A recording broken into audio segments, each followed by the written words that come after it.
माही सिंह और आप देख रहे हैं नेक्स्ट 9 न्यूज। आज आपका बहुत बहुत स्वागत है हमारे खास प्रोग्राम देश की हकीकत में। आज बात करने वाले हैं अरविंद केजरीवाल को लेकर। जी हाँ, अरविंद केजरीवाल तिहाड़ जेल में बंद है, लगातार कोशिश कर रहे हैं कि वो जेल से बाहर आ जाए। वहीं अगर मनीष सिसोदिया की बात करें, 16 महीने से जेल में बंद है। लगातार हाईकोर्ट में उन्होंने अर्जी दी, फिर वहां से अर्जी उनकी कैंसिल हो जाती है, फिर वो सुप्रीम कोर्ट की तरफ रुख करते हैं। 5 अगस्त यानी कल उनके मामले में सुनवाई होने वाली है। अब देखना यह होगा कि आखिरकार मनीष सिसोदिया को किसी भी तरीके की राहत मिलेगी या नहीं। वहीं 8 अगस्त को अरविंद केजरीवाल के फैसले पर भी सुनवाई होनी है। तो किस तरीके के ये पूरे मामले उनके फेवर में जा रहे हैं या उनके अगेंस्ट में जा रहे हैं, आज इन्हीं मुद्दों पर चर्चा करेंगे। हमारे साथ आश्रुति मौजूद है। आश्रुति, विधानसभा चुनाव आने वाला है, ऐसे में केजरीवाल हो, मनीष सिसोदिया हो, दोनों जेल में बंद हैं। क्या लगता है कि अगर इस बार उनको राहत नहीं मिली तो इसका फायदा भारतीय जनता पार्टी उठाएगी, या इस बार जो दिल्ली की सत्ता में फिर से एंट्री करने वाले हैं, चाहे आजाद की बात करें, अखिलेश यादव की बात करें, उनको फायदा मिलता हुआ नजर आएगा? क्या लगता है? देखिए माई, दिल्ली की सियासत की अगर बात करी जाए तो इस समय दिल्ली की सियासत जितनी डगमगा रखी है उतनी किसी राज्य की सियासत नहीं डगमगा रखी होगी, क्योंकि दिल्ली में जो मौजूदा पार्टी है आम आदमी पार्टी, उसी की स्थिति कहीं ना कहीं बेहद खराब है। आपने मनीष सिसोदिया का जैसे जिक्र करा, थोड़ा मनीष सिसोदिया के मुद्दे पर बात करते हैं। शराब नीति मामले में पिछले वर्ष मनीष सिसोदिया को रातों रात ईडी उनके घर से उठा कर ले गई थी, और आप देखिए जब से मनीष सिसोदिया जेल में गए हैं 16 महीने का वक्त अभी तक बीत चुका है, लेकिन सिसोदिया की रिहाई पर अभी तक कोई भी चर्चाएं नहीं शुरू हुई हैं। लगातार अपनी जमानत पर याचिकाओं पे याचिकाएं दायर कर रहे हैं, लेकिन अभी तक एक भी याचिका मंजूर नहीं हो रही है। लगातार सवाल इस बात पर अब दागे इसलिए जा रहे हैं कि अरविंद केजरीवाल को फिर भी एक बार अंतरिम जमानत दे दी गई। 21 दिन के लिए बाहर आए, लोकसभा चुनाव प्रचार करा, अपने परिवार के साथ रहे, परिवार के साथ बैठकर रणनीति बनाई, चाहे राजनीति करी, वो अलग मुद्दा है। लेकिन उसी के साथ आप देखें, जब सिसोदिया की बात होती है तो ना तो रिहाई हो रही है, ना ही उनकी पत्नी जो बीमार है सीमा सिसोदिया, जिनके स्वास्थ्य का एक बड़ा मुद्दा कहीं ना कहीं इस समय दिल्ली की सियासत में बन चुका है, वही सीमा सिसोदिया बाहर बैठकर जद्दोजहद नहीं कर पा रही है, केवल अपने बिगड़ते स्वास्थ्य के चलते। और आप देखिए जिस हिसाब से मनीष सिसोदिया तमाम अर्जियां कहीं ना कहीं डाल चुके हैं, तमाम याचिकाएं कहीं ना कहीं दायर कर चुके हैं कि मेरी पत्नी बीमार है, मुझे जेल से बाहर जाना जरूरी है, मेरी जमानत होना जरूरी है, लेकिन हाईकोर्ट, सुप्रीम कोर्ट अभी तक ना तो ईडी के मामले में उनको रिहा करता नजर आया, ना सीबीआई के मामले में। अरविंद केजरीवाल की बात करें तो कहीं ना कहीं केजरीवाल के पक्ष में ईडी का मामला जरूर गया।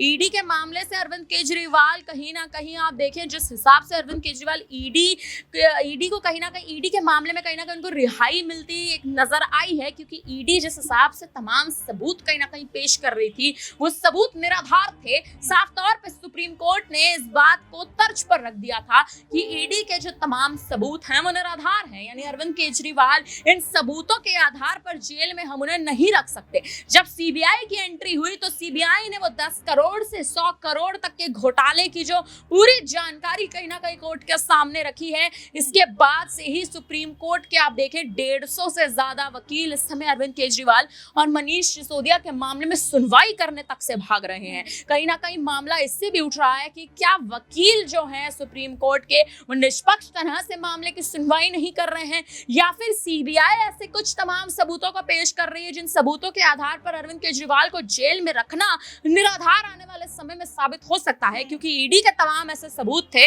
जो केजरीवाल के पक्ष में नहीं जा रहे थे। कहीं ना कहीं केजरीवाल को आरोपी घोषित करने की केवल रणनीति थी, और ईडी ने साफ तौर पर इस बात को स्पष्ट किया था कि केजरीवाल को तो आरोपी घोषित करेंगे, आम आदमी पार्टी को भी आरोपी घोषित करेंगे, लेकिन सीबीआई की ओर से अभी तक आप देखें कोई भी ऐसा खुलासा नहीं हुआ है, कोई भी ऐसे तमाम सबूत नहीं पेश किए गए हैं। लेकिन गोवा चुनाव के मामले की बात करें, 40 करोड़ का जो वो एक आप देखिए पूरा घपला कहीं ना कहीं सीबीआई निकाल कर लाई है, कोर्ट में बेंच के सामने, दिल्ली हाई कोर्ट की बेंच के सामने पेश करते नजर आई है। इसी के चलते केजरीवाल की न्यायिक हिरासत को 8 तारीख तक बढ़ाया गया है। सिसोदिया के मामले में अब कल सुनवाई होने जा रही है दिल्ली हाई कोर्ट में। एक बार फिर सिसोदिया पेश होते नजर आएंगे, और दिल्ली हाई कोर्ट के बाद सुप्रीम कोर्ट में भी उनकी सुनवाई होगी। कहीं ना कहीं मनीष सिसोदिया अब ऐसे कौन से सबूत पेश करेंगे जो सबूत उनके पक्ष में जाते नजर आए, ये देखना बेहद दिलचस्प है। जी बिल्कुल, यहाँ पर श्रुति आपने जिक्र किया कि नए-नए सबूत मिलते हुए नजर आ रहे हैं। तो उसमें अब 40 करोड़ का एक मामला निकल कर आया कि गोवा चुनाव में इस्तेमाल किया गया था और केजरीवाल का एक वॉइस रिकॉर्डिंग है जिसमें वो ये कहते हुए नजर आ रहे हैं कि पैसे की चिंता मत कीजिए, आप चुनाव पर फोकस कीजिए। तो वो एक्साइज पॉलिसी और मनी लॉन्ड्रिंग दोनों मामले अब निकलकर सीबीआई के मामले में आ गए हैं। ऐसे में अंतरिम जमानत मिल चुकी है। इस बार अगर सीबीआई से उनको जमानत नहीं मिलती है तो अगर क्या होगा कि विधानसभा चुनाव से पहले केजरीवाल को क्या नुकसान हो सकता है, या सुनीता केजरीवाल वो पूरी कमान संभालते हुए नजर आएंगी, या संजय सिंह वो जिम्मेदारी ले सकते हैं आम आदमी पार्टी की, क्या कुछ लगता है? देखिए, सुनीता केजरीवाल कहीं ना कहीं कमान संभालते बिल्कुल नजर आएंगी। स्पष्ट तौर पर अगर इस सवाल का उत्तर दें तो सुनीता केजरीवाल जो अरविंद केजरीवाल की पत्नी है वो कहीं ना कहीं कमान पहले ही संभाल चुकी हैं। हरियाणा में हाल ही में 5 गारंटियां जो पेश करके सुनीता केजरीवाल आई हैं, हरियाणा के लाल हैं अरविंद केजरीवाल, इस बात को साफ तौर पर स्पष्ट तरह से सुनीता केजरीवाल रखती नजर आई हैं। और आप देखें, अरविंद केजरीवाल के लिए वोट मांगती नजर आई हैं। उनका जो अब कहीं ना कहीं उनके जो चुनाव में लड़ने की जो रणनीति वो बना रही हैं, क्योंकि वो भी कहीं ना कहीं अंदर खाते ये बात जानती है कि अरविंद केजरीवाल को इतनी जल्दी रिहाई नहीं मिलेगी, अरविंद केजरीवाल इतनी जल्दी इस शराब नीति मामले में रिहा नहीं हो पाएंगे। इसी के चलते सुनीता केजरीवाल तमाम बड़ी रणनीतियां बना रही हैं। आप देखिए, हरियाणा में विधानसभा चुनाव सबसे पहले है और आम आदमी पार्टी हर बार हरियाणा से अपने प्रत्याशियों को उतारती है, लेकिन इस बार हरियाणा में फिर से कूच करना आम आदमी पार्टी का, फिर से चुनाव हरियाणा में लड़ना कहीं ना कहीं इस बार रणनीति के तहत है, क्योंकि सुनीता केजरीवाल अरविंद केजरीवाल की पत्नी तो हैं, लेकिन साथ ही साथ चुनाव संभालने के लिए एक बेहतरीन, एक तरह से अगर आप देखें तो मुख्य चेहरे, बेहतरीन चेहरे के रूप में भी कहीं ना कहीं सामने आई है। लोकसभा चुनाव में 21 दिन के अंतरिम जमानत जब केजरीवाल को मिली थी, उससे पहले सुनीता केजरीवाल ने ही तमाम क्षेत्रों में जाकर चुनावी रैलियां की थी और अब एक बार फिर सुनीता केजरीवाल वो कमान संभाल रही हैं। तो मुझे लगता है आम आदमी पार्टी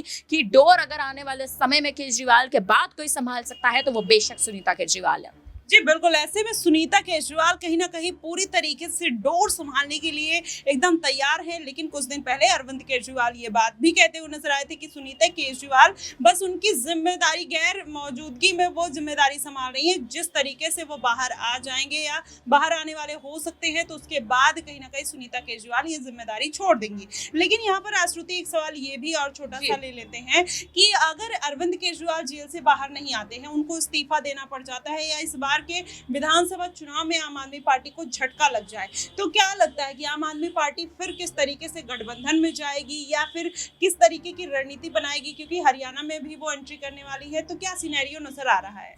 हरियाणा में कहीं ना कहीं इस बार आप देखें सुनीता केजरीवाल एंट्री करने नहीं वाली, वो कर चुकी हैं। कहीं ना कहीं प्रत्याशी उतारने तक की बस अब देरी है। 5 गारंटियां लागू हो चुकी हैं भ्रष्टाचार से जुड़े तमाम मुद्दों पर, कैसे हरियाणा में कहीं ना कहीं वो तमाम भ्रष्टाचार से जुड़ी जो तमाम जो नीतियां कहीं ना कहीं हरियाणा में चल रही हैं उसको कैसे एक तरह से कहे तो कंट्रोल में लेना है, कैसे नियंत्रण में लेना है, ये तमाम रणनीतियां ऐसे में सुनीता केजरीवाल बना चुकी हैं। लेकिन सिर्फ अब जो देरी है वो प्रत्याशी उतारने तक की है। अगर तमाम ऐसे मुख्य चेहरों में, प्रत्याशियों में कहीं ना कहीं सुनीता केजरीवाल दाव चलने में सफल रहती हैं तो हरियाणा में इस बार आम आदमी पार्टी कुछ सीटें ला सकती है। और इस समय जो देरी है वो केवल इसी बात की है कि कुछ सीटें जो कहीं ना कहीं चाहत है इस समय अरविंद केजरीवाल की, राज्यों में कुछ सीटें भी अगर अरविंद केजरीवाल अपने खाते में ले आते हैं तो आम आदमी पार्टी का कम से कम वजूद तो खत्म नहीं होगा। यही एकमात्र इस समय रणनीति केजरीवाल बना रहे हैं। जी बिल्कुल, अभी तो फिलहाल यही समीकरण बनते हुए दिखाई दे रहे हैं। विधानसभा चुनाव में अरविंद केजरीवाल अगर